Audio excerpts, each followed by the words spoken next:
Okay, so we're going to have to sort of go back in time um,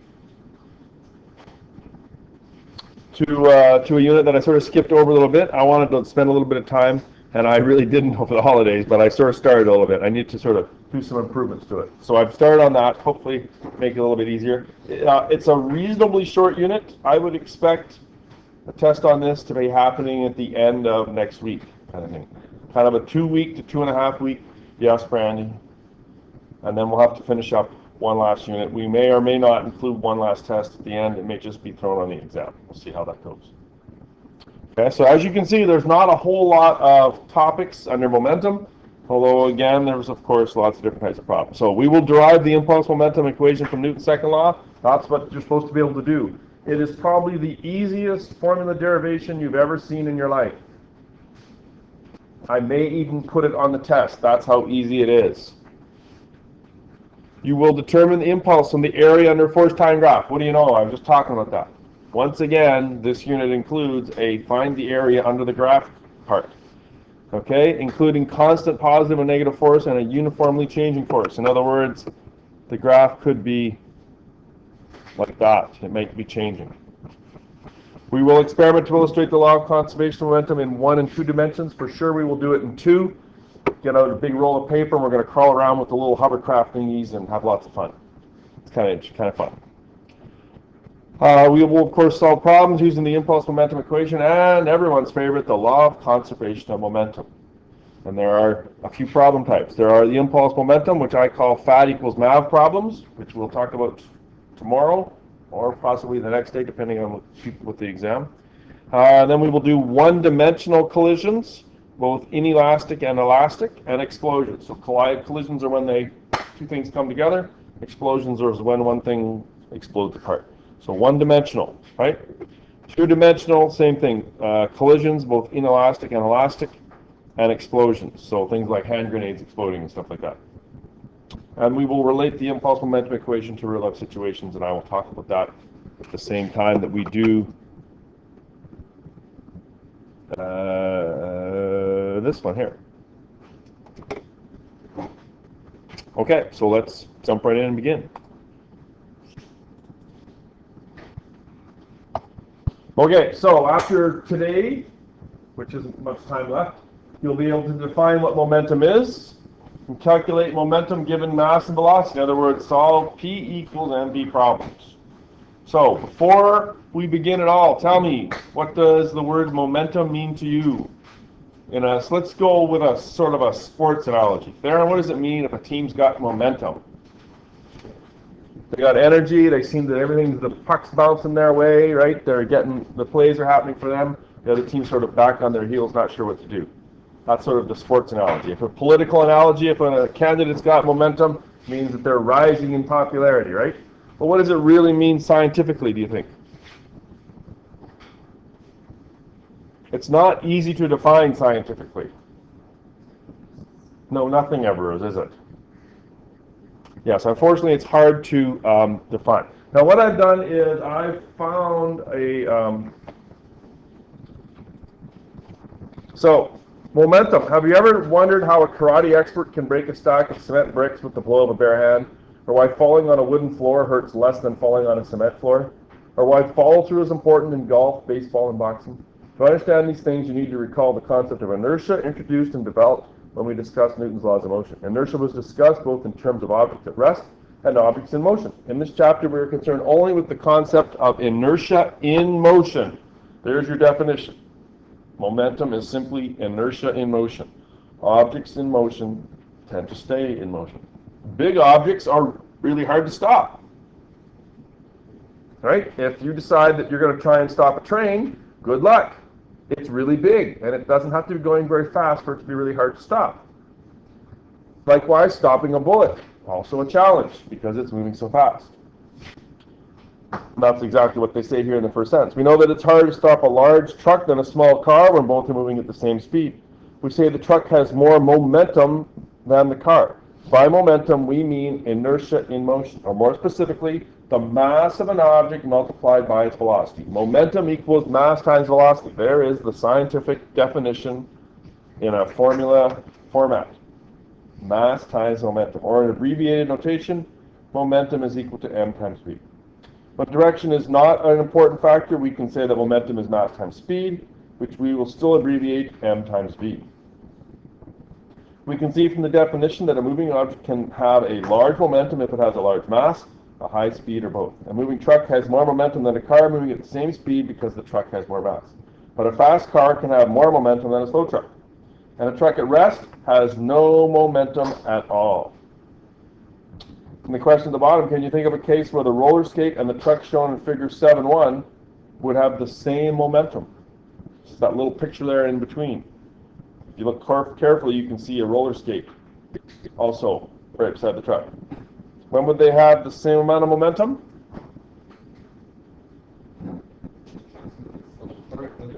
When they're both at rest. That's one instance. That's the easy one. What's the hard one? Exactly, right? If the truck is, say, 1,000 times heavier than the roller skate, then the roller skate, if it was moving 1,000 times faster, they would have the same momentum as well, right? Okay. And there's stuff in the textbook as well on page 277 that you can read on your own. But basically, momentum is defined as an object's mass times velocity, and that is the formula. Why do we use the letter P for momentum? It's an easy answer. Why do we use P for momentum? Can't use M, because M stands for mass. So they simply use the next letter in the alphabet, right? No, 3 letters away. Oh, yeah. And or O. Oh, well, yeah. N is for newtons, and O looks like a 0. So we'll use P. I'm sure that's what they came up with. Actually, I think, if I'm not mistaken, it's kind of a Latin thing. I did a fair bit of searching one time. I couldn't come up with a definitive answer. It's just P. So don't bother asking.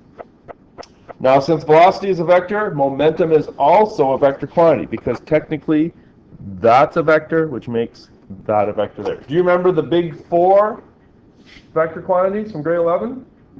We've been using them lots, right? Velocity,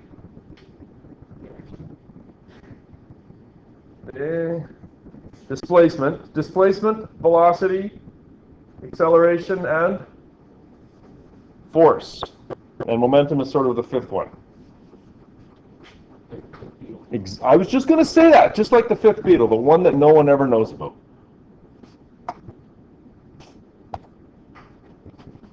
If you are looking in the book, you'll see a picture of a sumo wrestler on wheels. I don't know. Can't say. Calculate the momentum of a 1 kilogram duck, also on wheels, moving at 28 meters per second, and of a sumo wrestler with a mass of 200 kilograms, moving at 0.5 kilometers per hour, as shown in your book on page 277 or 278. Okay, so let's just do that right now. It's pretty straightforward. P equals mv. So the duck has a mass of 1. His velocity is 28. And so his momentum is all 28. Now, I haven't given you a unit for momentum yet, have I? Well, you can use the units, you can get the units from the formula. And maybe I should go back in time a little bit here. Let's go back to here, right? Since P is equal to mv, what are the units for mass? Kilogram. And the units for speed are? Meters per, well, not per second squared. Kilogram meters per second. That is the unit. You would think that momentum, even though it's the 5th big one of the vectors, that it would have its own unit, you know, it would be named after someone important. There is no such unit. It's just kilogram meters per second. It's kind of disappointing, actually. No, they couldn't find a scientist worthy enough of a unit for momentum.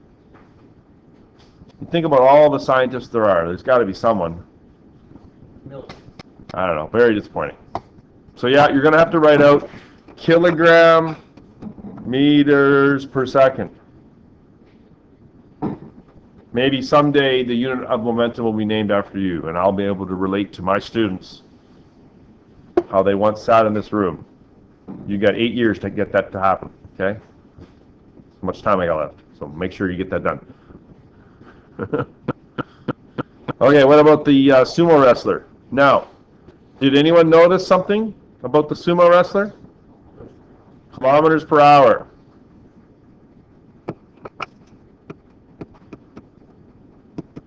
I needed to leave myself a little more room here.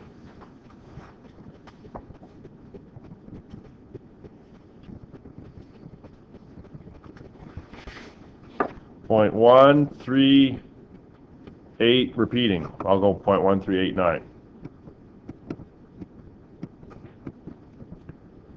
He weighs 200 kilograms.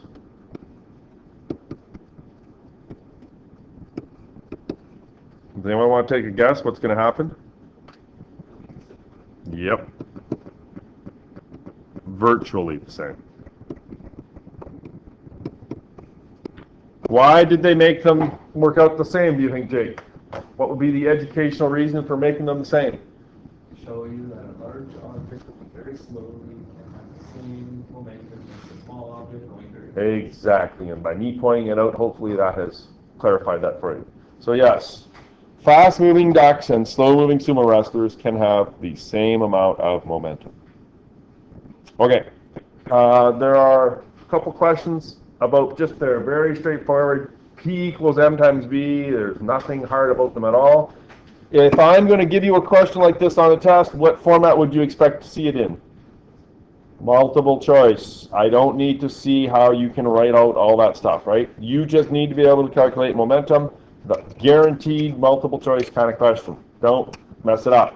What would be the one way that you might mess it up?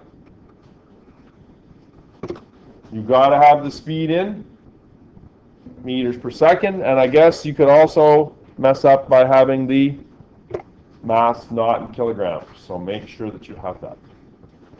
Okay? So spend some time, page 278, numbers 1 and 2. I'll check the length of this video. I think I'll double check.